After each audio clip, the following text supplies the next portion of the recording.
bw'otunula ebyokulya ebisinga obunjala bitujjira mu ttaka ng'ekituufu ettaka si kolero si mashini si factory.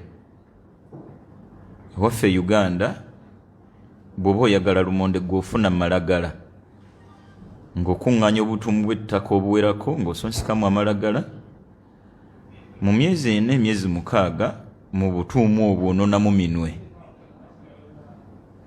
Ndowooza ekyo nze ndaba nk'ekyamagero bw'oba okiwadde obudde mu mbeera yakukkiriza mutonzi wo n'ebirala bingi. Ebyokulya byo byennyini alina ennunga gy'abirungamu obuwoomi.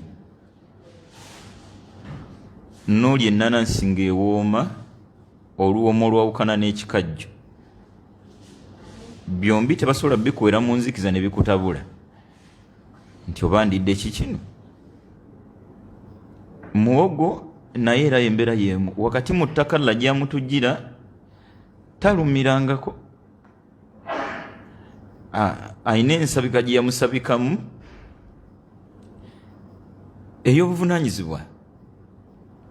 Oyo ye namuteekateeka ng'omuliira mu buli miteeko, oliwaddemu omumeketaako, bw'omwokya alhamdulillah akola, bw'oba omusiise si mubi, bw'ajjanga mufumbe naye alhamdulillah yenna asigala muwogo. Kisinzira ku nteekateeka gye wamuteeseteese yenkyusa omutonzi gy'akyusa obuwoomi bwa muwogo. Ate bwe gutuuka ku Jjuuni bw'olimeketa simanyi kyoba onoonya, n'eryokye sirirabangako.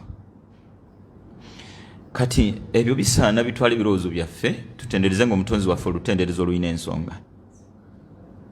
Eyo yonna Allah n'atujjayo n'atuga nti falyanzuri insaanu mimma khuliqa mu suratu Tariq. Omuntu afeeyo nnyo alowooze era afumitirize mu kimwe yatondwa. Khuliqa min ma'in dafiqin. Teri muntu naddala kufa abaliwo kati, bal ndooza ng'oggyeko Adamu alayhi salam ne Isa, ffenna Allah gye yatujja omanyiiyo. Ndooza bwe biba byamagero omutonzi waffe mu butuufu yasaana okusooka okutendereza nga tetunnatenda muzungu simanyi Mwarabu alina ssente bwe buba bugagga omutonzi waffe mugagga, nsi yonna yagiriisa, ensi yonna ssente yazitugabira buli lunaku buli kadde.